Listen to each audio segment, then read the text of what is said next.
Dans les théories de Keshe, l'univers a deux principales forces. Il y a les forces magnétiques et les forces gravitationnelles, donc on va pas détailler ici, c'est pas le but.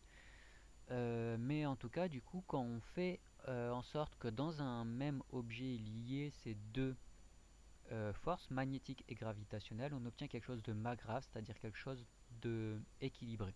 Ça, c'est le mot magrave au sens large. Et le mot magrave, ensuite, il est souvent utilisé la plupart du temps pour parler d'une machine.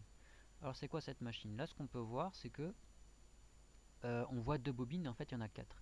On voit que cette bobine-là est plus petite et elle est à l'intérieur de cette grande bobine ici. Pareil pour à l'intérieur. Ici, on voit un petit bout de bobine qui dépasse et elle est plus petite, elle est à l'intérieur de cette bobine ici. Donc il y a 4 bobines qui sont à peu près en forme de rond, hein, le but c'est de faire des ronds.